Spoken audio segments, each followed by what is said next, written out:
大家晚安，我是陈燕莹，欢迎来到新闻大白话。接下来这1小时国内外大小事，要用您听懂的话说给您听。现在介绍这1小时来宾，首先介绍是耶鲁政治学博士郭正亮，大家平安。还有前立委李顺峰，主持人好，大家好，以及政大国关中心兼任研究员严正生老师。主持人好，各位观众大家好。一开始先带你来看到的是大家现在最关心的，其实还是美中之间的战争啊，这关税战目前呢稍稍暂歇。好，美国现在讲了说，哎呀，我其实呢就是回到那个10%，然后再加上芬太尼那20%，目前就是30%，90天我们继续谈。但是什么？但是中方这一次是有退让的，他完全开放了中国市场。他在接受 Fox 的讨论访问的时候，他讲说呢，这个算是他最重要的成绩之一。虽然还没有写成白纸黑字，但是中国是同意的，同意开放中国。你看，中国愿意为我们开放他自己了。但其实真的是这样吗？美国媒体是怎么讲的？《华尔街日报》的讲法就是说呢，其实是因为他的手法不一嘛。你对于友邦跟对中，目前看起来你对中国还比较友善一点点嘞。而且呢，美国人现在针对于痛苦的忍耐力是有限度的，因为这些种种的原因，经济上面真的没办法了，金贝瑞啊，所以你才会对中进行收敛嘛。CNN 则讲啦，说，你怎么自己去纵火，然后再跑下来救火灭火，好像都是你的功劳吗？其实呢，用这个中华文学的讲法就是什么就放毒的也是他，解毒的也是他啊，全部都一个功劳，都一丢。好，可问题来了，现在这个从145降到30%，贸易暂时休兵，这会是永久的吗？当然没有，90天嘛，对不对？中方现在一个善意的回应是什么？商务部讲了，暂时解禁45家的美国实体，也就是说呢，现在对的，那这一些有关于先前禁止、限制、制裁的，我们就先把它拿出实体清单里头。但是我们对美的反制措施仍旧有效，因为大家都在讲这一次中方有让步吗？特别是在稀土这一块，目前看起来其实他们没有变动。要观察的是，到底川普后续会怎么讲？怎么做？但是民间反应很热烈啦。据说呢，那一天才刚宣布完双方的宣言之后，电话马上就响了。好，包括了说爆单潮。港口可能下个星期出货高峰，因为你还需要制作期嘛，所以呢，半夜接到电话之后，90天里面他们讲能出多少就出多少。那现在呢，中国输往美国的货柜的预定量也已经激增了，将近有3倍之多。另一个部分呢，则是义乌这边已经有商户讲了，说接下来15天要怎么可能。好几班哈，每天不知道3班4班这样子轮班啦。反正美国客户急着下单，我们现在其实本来应该是算淡季。但是现在呢，有可能第2季变旺季，原因是因为这90天不出货，难道你要等90天关税涨吗？另一件事是。特斯拉他们也松口气了。特斯拉其实有很多的零组件、零部件呢，它是从中方这边进货的。稀土这边可能还没完全放手，但是至少你的零件的部分可以再恢复从中方制货。那现在呢，大家都开始先囤一些吧，毕竟你不知道这个放手会放多久。但是这一放手，有一个产业，它还是希望政府多想一想。农业其实这一次呢，他会放手很大一个原因，也是因为这些农业州啊。但是呢，他们现在告诉大家，美国大豆协会的主席他讲了，减税是对啦，但是美国大豆在我们最大的出口市场，仍旧面临着几乎是2018贸易战高峰的关税，也就是说，成本还是太高，还是太贵，还是在市场上缺乏竞争力。甚至呢，他们自己有一个农业顾问公司就讲了，说如果没有达成真正最后的贸易协议的话，那么美国大豆的出口量可能会下降大概有20%左右，甚至呢还有一个，这个是富比士巴西版的报道，强调说鸡爪其实呢也是美国出口的一个大宗啊，卖给谁？卖给大陆，卖给中国。现在呢，因为加了关税之后，会痛失中方的市场。那没卖中国能卖谁？没卖中国也没关系，如果你找到市场的话，可是你就是没有办法对于这件事情有好好的想过，找到解决方案。所以为什么要让我们放弃这个超过14亿的大市场呢？这个呢，其实是来自于美国农业州一些很真切的声音。可能这次川普听到了，所以呢，他现在有了一些修正。来请教一下亮哥，但他依旧宣称是我打开了中国市场。不然，因为中国大陆用的词是非关货币的一些障碍，大家都要解除嘛，可是这个是一个泛称啊，因为我认为中国大陆不可能在中欧投资协定之前，那本来没有对外开放的投资项目就会对美国开放，这是不可能的事啊。他本来中欧投资协定都已经签好了嘛，对，那只是各国的议会没有审嘛，对不对？那里面有一些项目，其实中国大陆后来也在自贸区，他自己就开放掉了部分的项目了，比如说医院医院那我认为美国不要急着说要去中国投资什么新的开放项目了，这想太多了啦。你先去顾你的被停止购买的项目了，这比较实际了啊。所以芬太尼那20%美国的关税啊，它实际上是有对照组的，是，只是中国大陆不是用对等关税来处理啊，所以有人说啊，一个30，一个10，不是这样的。那个20事实上也是有相对抵制的项目哦，比如说天然气15%的关税哦，大豆也是15%的关税哦，所以大豆业者知道啊，所以这个要解就很容易嘛，把芬太尼这个先解一解嘛。那个15%就会不见了。当然是这样啊，那美国的20%也会撤掉嘛。可是我觉得美国农产品是比较急啦，对，因为农民要考虑要不要买新的种子啊，还有他那个仓库都满啊，会烂所以那个是有时效性的啊。那我觉得川普应该会优先处理这个问题，因为农民是他的选票啊。对，其他我认为中国大陆一定会要求你要开放一些项目让我买啦，不然我再怎么买，这个贸易顺差不可能降低嘛，不过贸易顺差高达2950亿耶，买农产品买能源能买多少啊？而且美国的能源世界最贵，我为什么要跟你买？对不对？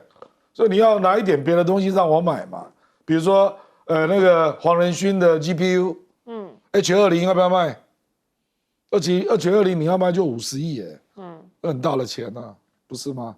所以我觉得恐怕大家是先谈这个啊。那目前急单补单那是必然的，对，所以你看我们长荣海运，涨到240几嘛，对不对？那大家都租不到船啊，未来的一个月内一定都是这种事了，就是怕制造来不及啊，对，拼命补单，就跟今年3月一样嘛。不是在那个4月2号宣布前，那3月最后那一波，3月我们台湾不是也是成长的要命，是有点类似了这个没有办法，所以现在美国的进口商、中国的出口商大忙特忙，那物流业也是大忙特忙，就是这样。是，来请教盛峰老师，这个前面一个月饿死了，后面这个月撑死了，这样子啊，就是说，这些细细节节上的事啊。我忽然这几天，我很认真在思考一个问题：为什么这么复杂的事2天可以谈成？理论上是很难，我们的经验里。所以在这2天之前，到底发生了什么？事实上有一个情况，就中美两国面对的压力，美国的压力比中国的压力大很多。因为美国的压力是历显的，因为它的政经社会结构那个压力是看出来。中国的压力啊，基本上它有能力在管控之间。所以从这样的一个角度来看呢，美国的压力更大，要怎么办？那老共又摆出了一副姿态，要谈就来，不谈奉陪到底。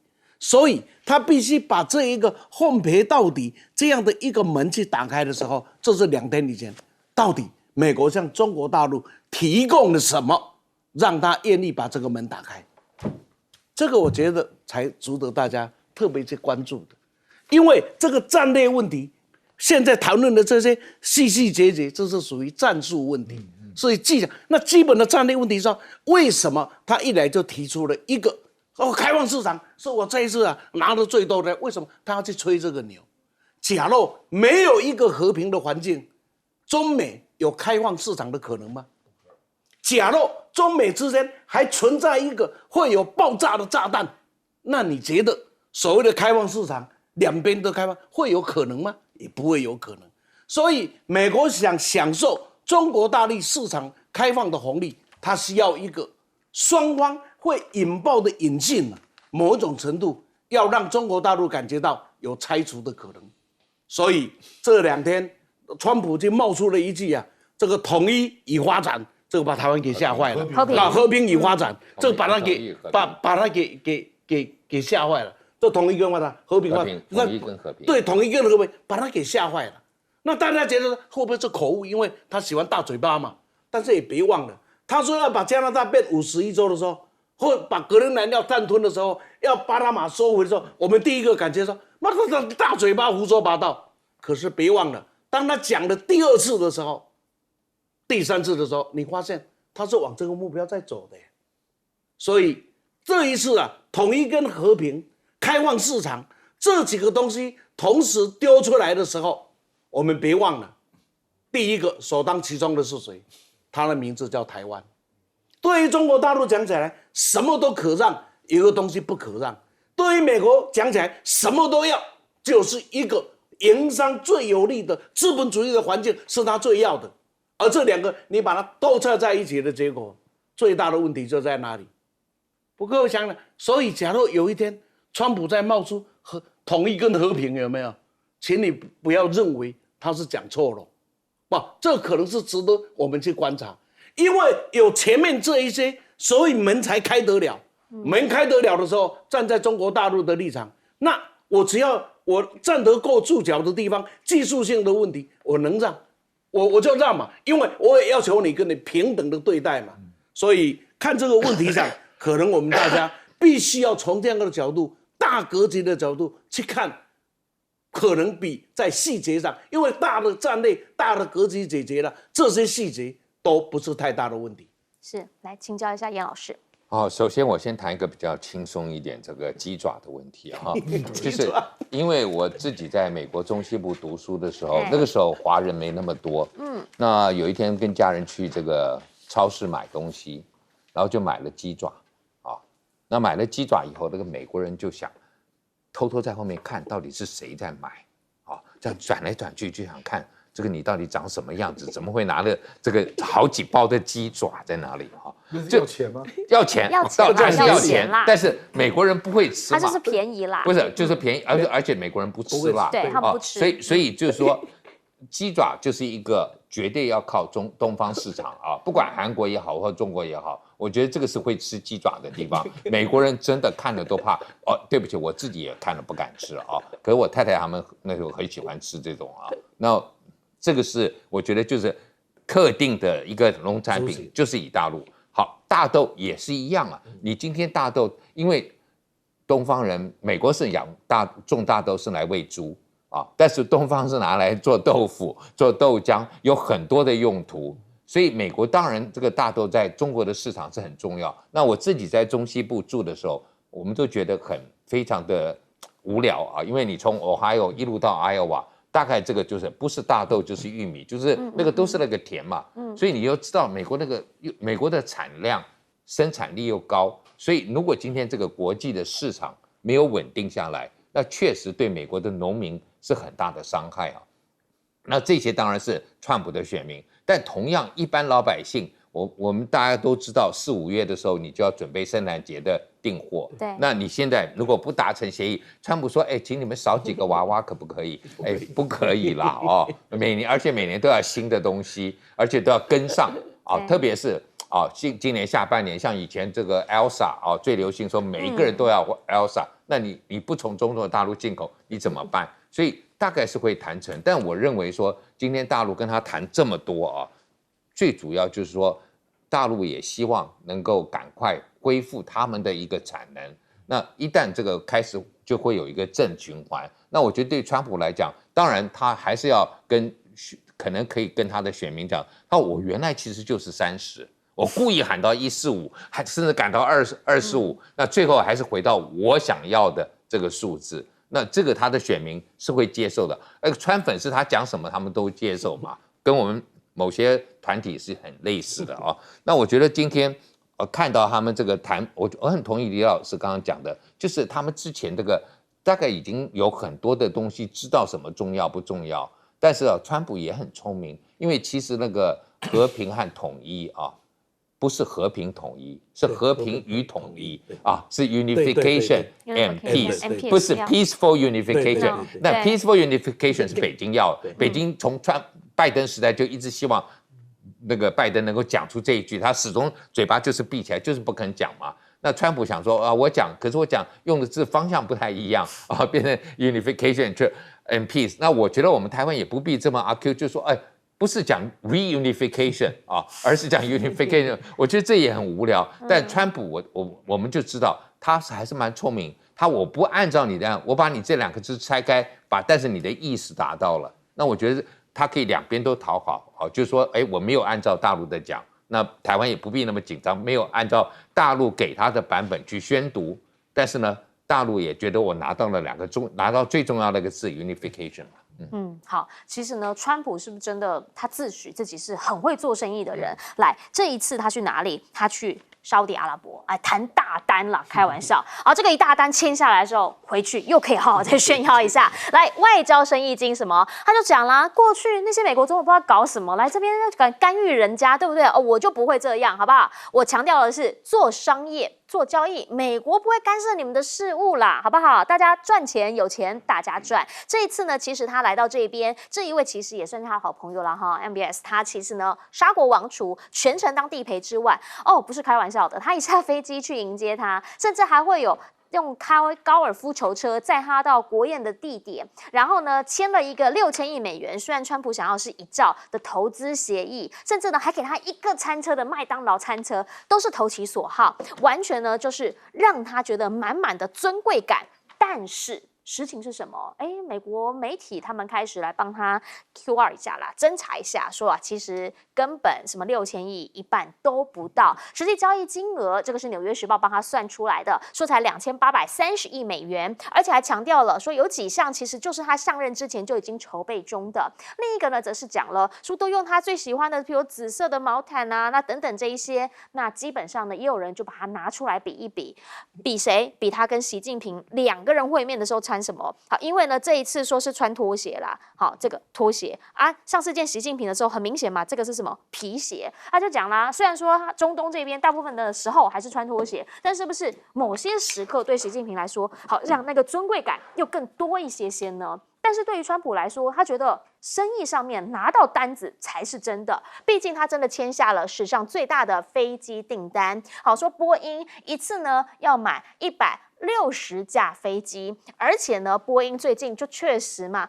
因为跟中国贸易战、关税战的关系，状况不是很好嘛，最近才开始稍稍放行嘛。可是呢，这一些有没有可能让波音下一回在市场上可以完全填补回来？另一回呢，也是川普他讲了。我绝对面子会做给这个沙地阿拉伯。好，比如说啦，你希望我跟叙利亚这一边好好的见面，解除制裁。以前大家说绝对不可能，现在什么不可能都有可能的。25年一直以来，他都认为说呢，这个呢就叫做制裁他啊，他其实呢是一个集权政府，现在不是了。现在说解除所有的制裁，而且你知道他宣布之前，其实盟友不知情，官员也措手不及，根本没有人知道说他会这样讲。以色列应该气炸了吧？而且呢，这一次大陆媒体是这样看的，他来到中东就是一个胡萝卜加大棒，因为他希望能够重塑整个中东，甚至呢解除叙利亚，帮忙释放缓和的讯号。这一切其实都是沙地阿拉伯他现在在一个迈向新的 Vision 2030他所想要的。而另外呢，则是大家讲了说海湾地区会不会是一个新的欧洲？最主要的原因就是外交政策有特别提到了，说从根本来说呢，他认为中东政策他现在更关注的是投资问题，不是安全议题。这个其实呢，就跟他对欧洲是一模一样的态度，包括这一次来到了中东，去了那么多国家，3个国家，卡达也去了啊，沙地阿拉伯也去了，联合大公国也去了，但没去以色列。可能以色列现在是真的有点生气哦，但你也不要以为沙地阿拉伯就真的压单边啦，因为呢，他同一时间也跟中国一起做商业论坛，签了一个$40亿的大单。同时呢，习近平又再一次喊了全球南方，之后哥伦比亚加入了一带一路，但南美这边。巴西鲁拉不用讲了，他直接讲跟中国深化就不用怕被川普报复。比较特别的是呢，古巴的外长现在也发声了，说美国模式不再是某种标准的普遍标准，主要的原因大家都锁定的就是美国这一次所发动的这个关税战，让很多人无差别攻击，受伤很深。所以呢，在这一次会让更多人愿意好好的思考一下未来要怎么走。但是呢，亮哥这一局基本上外交出访第一次去中东。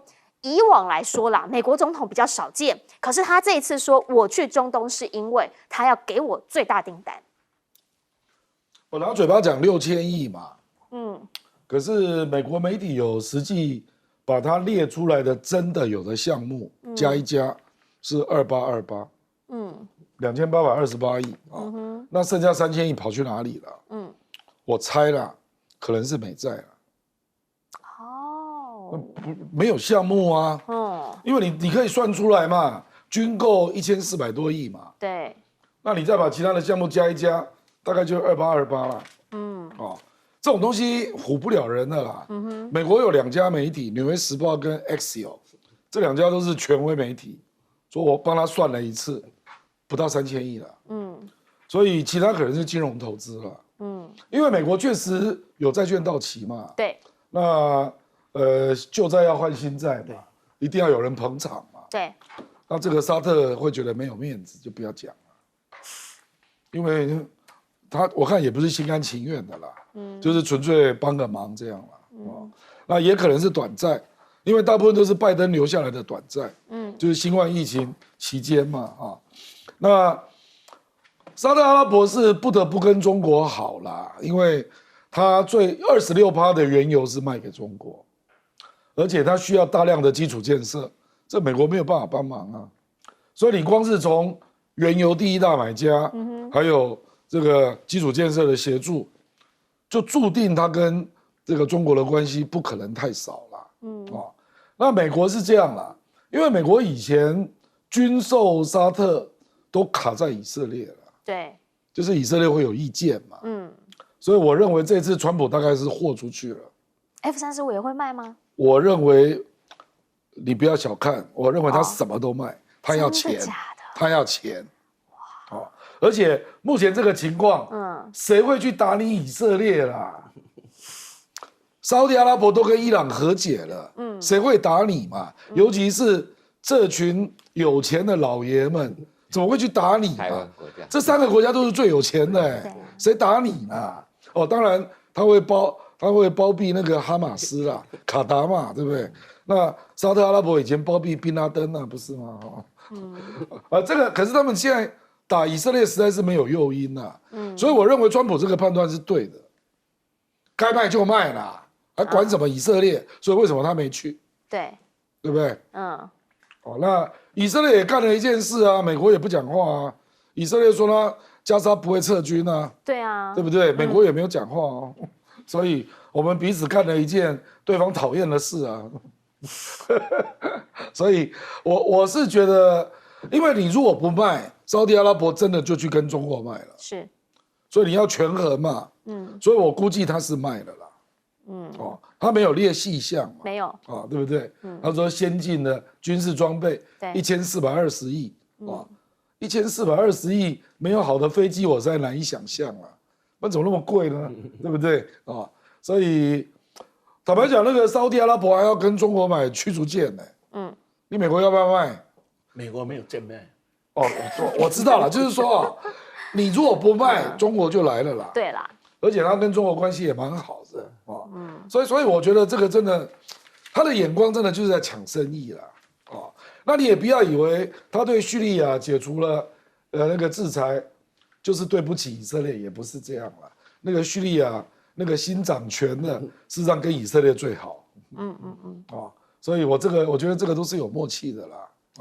那搞不好以后你搞不好还会看到他儿子跑到加沙要去盖不动产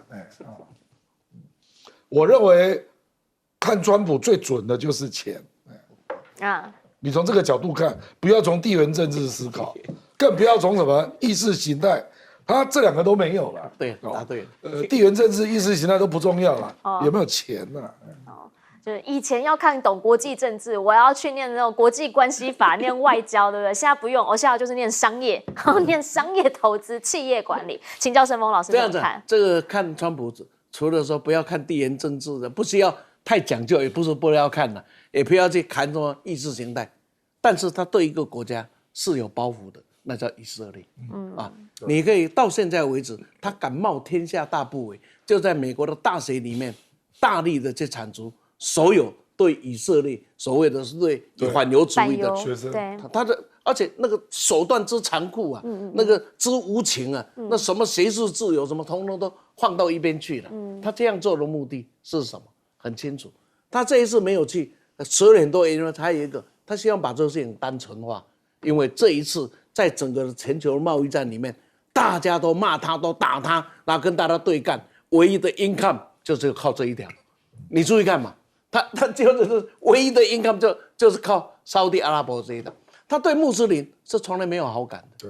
对，他对中东这些穆斯林他是看不起的，真的是看不起，而且发自内心的看不起。所以他第一任一就任的时候就干什么？这些都是混跟国家也罢是什么的，非常非常的。但是呢，还有另外一些人是很重要的，因为他们有钱，而这3个国家的钱。还对他讲起来还真是需要，因为这个3个国家的钱，除了投资以外啊，它本身能用到的是有限，而且是未来的。就是说我今天可能有100块，那我100块可能未来我要用到80，那未来是几十年嘛。但是今天我在这里，我就说用个5块钱，剩下的钱要怎么办？需要有出处，最好的出处当然就是哪里？当然就是美国。所以从这样的一个角度来看，他当然要在这里啊去拿这些。那这3个国家为什么带川普这么好？第一个投其所好，第二个更重要的一件，这3个国家有钱而弱小，需要有美国的保护，几十年来也是如此。他们呢各取所需了。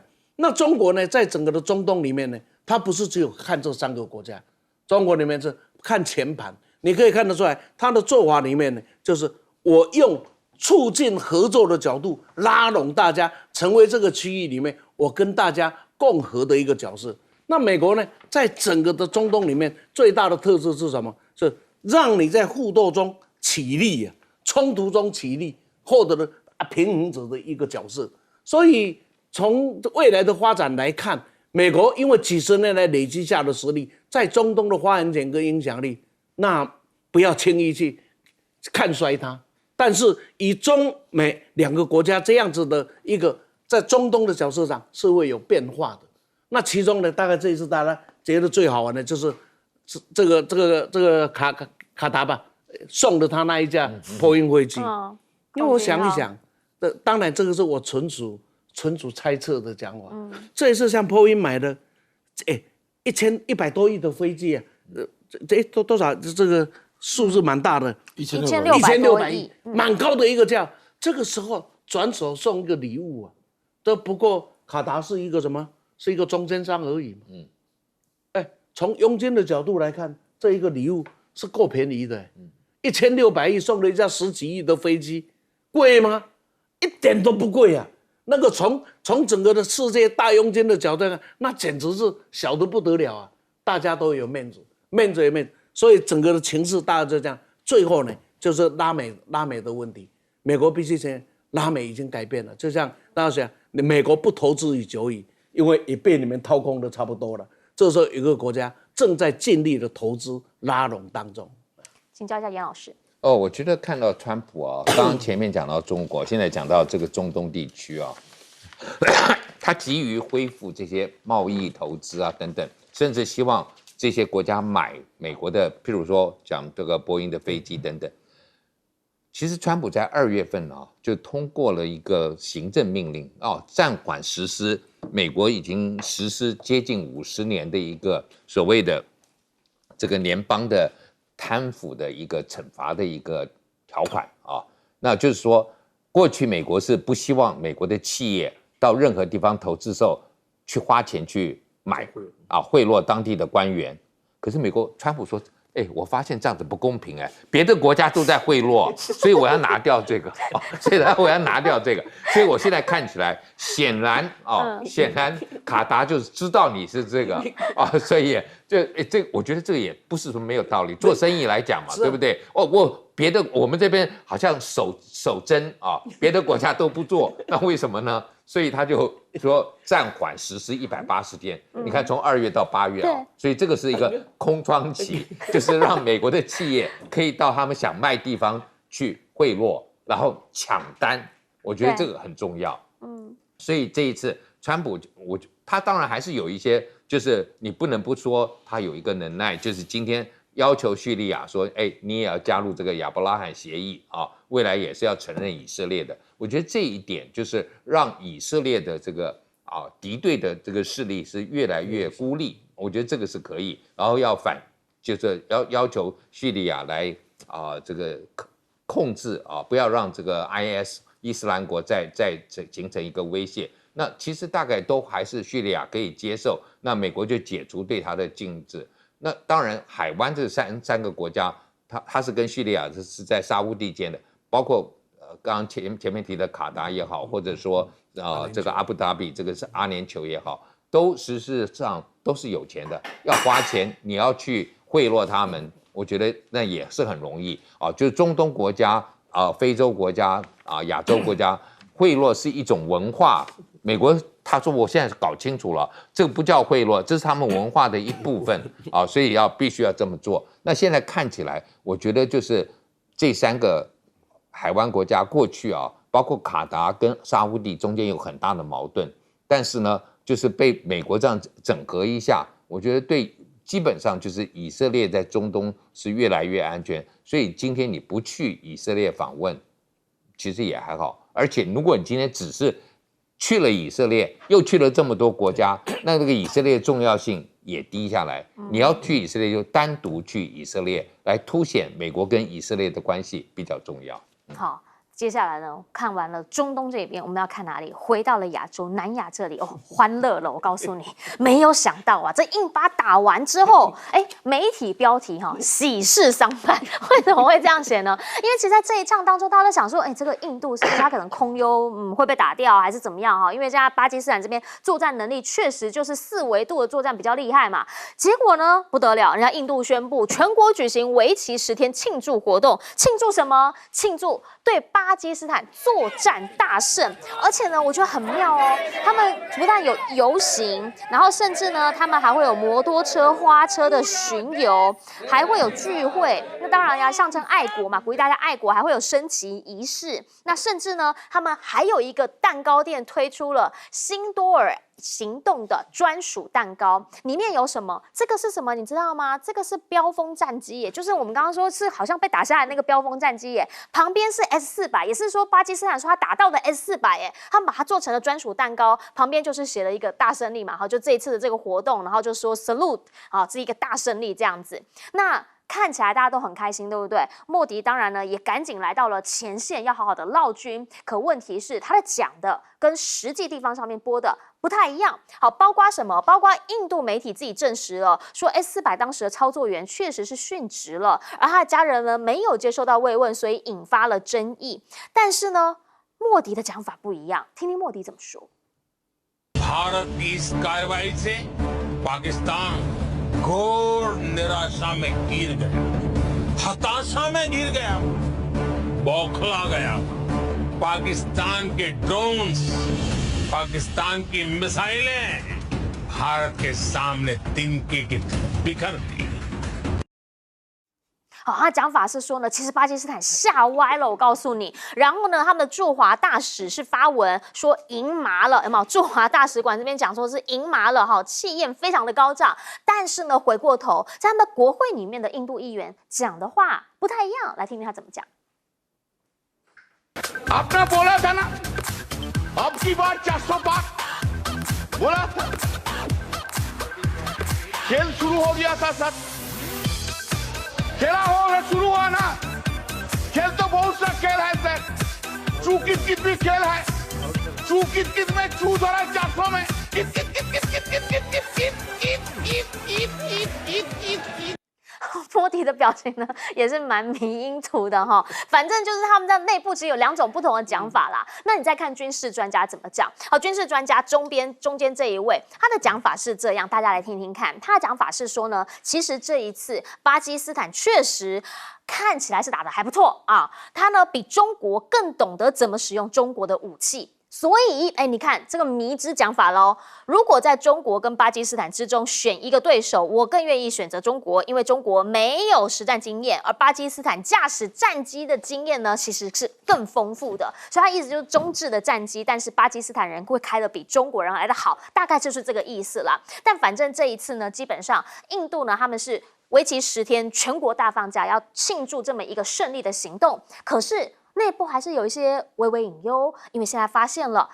左边才刚结束，怎么右边又来了哈？这是孟加拉，孟加拉现在说补刀了，原因是因为他们首席顾问呢，现在试图要邀请中国在他们的周边这边建一个大型的居民两用机场。直接看地图吧，地点在哪里呢？地点呢其实就是在大概是这个地方要来盖机场。那中间的这个细的一个有没有？这个叫做西里古里走廊。原则上啦，你要听阿萨姆红茶有没有很有名啊？先前也常常在闹的那个，就是在这里。这个东北6邦呢，其实要通过这个细的走道，才有办法进到跟印度做连接。那你要让中国在这边盖机场，那我这个走道以后是要怎么办？所以这个呢，其实对印度来说，它算是一个微微隐忧啊。你左边巴基斯坦我才刚结束而已，右边孟加拉你又来闹，那就让印度会觉得说，哎呀，那这个是不是有点左右边都有点受敌的感觉？而现在呢，印度看起来除了说对巴基斯坦这边没有嘴软之外，对于美国现在是不是有一些实际的反制行动？最主要原因就是因为呢，先前跑到了美国去跟川普说啊，我们什么都不收啦，拜托你不要这样对我。结果呢，还是被收了关税，对吧？所以现在呢，要打脸川普，对他征报复性关税，加上否认用贸易来换印巴停火。因为川普呢跟人家讲。说为什么他们会停火？是因为我跟他讲说你不停火，我就不跟你们做生意。印度才停火，印度人对这件事情其实很生气，说我们有自主权呢，什么你叫我停火我就停火，不是这样讲吧？另一件事情呢，是在关税上面，据说呢，现在已经到 WTO 这边来提案了，就强调你呢对我收的那些关税，我会用其他的方式把你收回来。反正是什么？我们要维护自身利益，展现自己的勇气。好，印度呢绝对不会软。来，回过头请教一下亮哥，很多人讲说印度人看爱领住啦，那这一回你怎么样来看这个为期10天的庆祝活动？本来也不是说他特别爱面子啦，因为打赢他的又不是中国。巴基斯坦这次是第6次冲突，对，以前巴基斯坦都是被他按在地上摩擦的啊，前5次啊，是啊，所以他这次怎么能够承认打败？打败整个民心就散了，而且这一次是巴基斯坦用数据分享的远距作战方法打败他，所以严格如果承认，那岂不是没有空优了？但这问题很严重对不对？所以他不能承认啊。其实坦白说啦，是我们现在的网络媒体太发达，不然过去人类的各种作战，你在第一时间知道的都是打胜仗你的国家都会骗你啦，那会隔一阵子你才知道真相啦，不都是这样啦。那南亚印度本来就是霸主嘛，他怎么可能让这个霸主的形象破灭啊？那坦白说，孟加拉跟他关系不好也没什么因为他也是穆斯林啊。对，印度处理穆斯林，尤其是莫迪就处理的特别差嘛，因为他是印度教，印度教这个压迫穆斯林在印度是非常明显的嘛，尤其在莫迪上来之后所以孟加拉这个新任的领导人本来就有意要拉近中国的力量所以我觉得这也不是现在才发生只是说你现在正是我这个心理最脆弱的时候，又让我发现有这件事在发生那就发作了那对美国也是一样就是我跟巴基斯坦打得不顺，那我自己要当头说，我来处理这个斡旋调停的工作，结果你川普跳出来说你搞定了，对，你又让莫迪没面子了。莫迪是，我觉得他是不敢打了啦，可是他又不能承认，所以他就要装出一副，其实我是爱好和平的，不想让大家再受伤太重，所以要出来当东道主嘛，结果川普跳出来说我已经搞定了，所以你让他两边都不是滋味嘛，就是这样啊。其实这个问题，我觉得是印度空前的问题啦，所以为什么国会有这么多议员在指责他啦？就是而且政风有一批是今年4月才签的约，不然怎么会有那条歌？刚买了飞机被打了，因为你才刚买啊，其实也不是政风不好，而是打的方式，人家已经到另外一个 dimension 了，所以这个不是单机对打的问题嘛，可是这个印度要追上用数据分享的远距空战，这个调整可累了。因为它一直都是联合国军备，什么都有啊。你如果都要改成美制的，你会得罪俄罗斯。它目前的军备有60%是俄罗斯的啊。你 S-400你怎么能换？你要换成美国的爱国者嘛？你这会得罪人呢。那预警机他们用以色列的，英国用飞弹，法国买他的飞机，联合国嘛。那你现在要改成美式装备？我认为这个至少要5年以上，才有办法建立那个数据分享的战法。所以他当然就会焦虑啊，这没有办法原因是如果说呢，这让印度人引以为傲的是什么？是如果你去看那个美国，比如说有一些网站，他们会分析空军的实力等等的，印度排很前面还比中国还要来的前面所以印度一直引以为傲，就是说，你看我每一个战机都很厉害啊，我还有航母，我可以自制啊，我海陆空都很好。可这仗打下来，确实让他们内部有很多人发现，跟我原本想的不太一样。但即便如此，还是庆祝10天。我们等等回来继续说。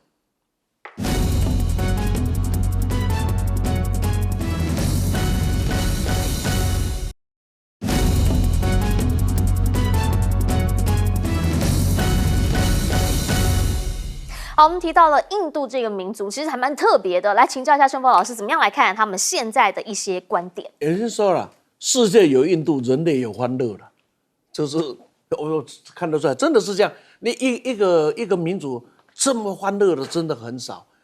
所以毛泽东在1962年呢，中印之战打完了，他的讲这个在打之前呢，我说我想了10天10夜，我想不出有什么理由印度要来打中国。他就想了10天10夜，然后他一打，就垮了。你看他那个好，刚刚我们谈到宝莱坞的电影，请各位观众注意，宝莱坞的印度的电影，不管是惊悚片、侦探片、欢乐片、不管什么片，其中一定有几10分钟的欢乐跳舞啊，大家很高兴这样子。这事实是，那这是很奇特的民族啊，我觉得。那我们来看看呢，现在我在看到莫迪老先呢跟川普2个有共同的性格，都盐麻的。就川普到现在为止，每天的这个什么白宫的日报里啊，104次盐麻的，106次盐麻的，这2个差不多啊。可是话讲，为什么这个国家这样的性格？地理啊，造就了一个国家的民族的性格。一个地缘上几乎没有对手，他是没有，他旁边没有任何一个大国，没有一个对他的生存有压力的，所有对他的压力都是从外来，从阿富汗这个山口进来来统治他，外部他没有任何的压力，所以呢，在这样的一个国家里，我常常讲一句话，他只要不去折腾别人他要怎么折腾自己我们没意见。不是他只要不去折腾别人，他怎么做我们真的没意见。他真的是蛮会折腾自己的。地缘政治上确实因为对中这边它基本上有一些天然的屏障嘛，旁边小国比较多。但是到底要怎么样来看现在在南亚的地缘局势等等，回来请严老师帮我们做总结。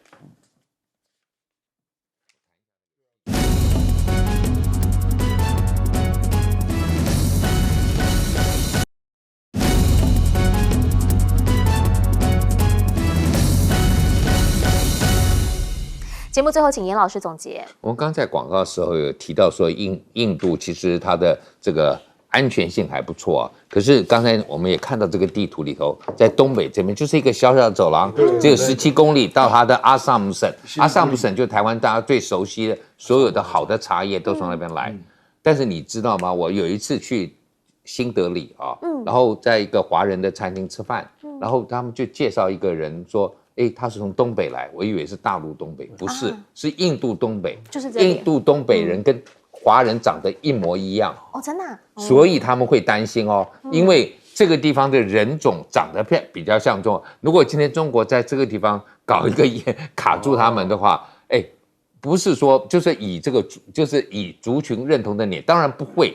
但是毕竟这个不是主要的印度的人种，所以印度会担心啊。那我觉得孟加拉当年从西巴基斯坦独立的时候，其实印度是帮了很大的忙，对，让他能够1971年独立出来。可是看起来印度对这个穆斯林并不是很友善，对孟加拉也不是很友善，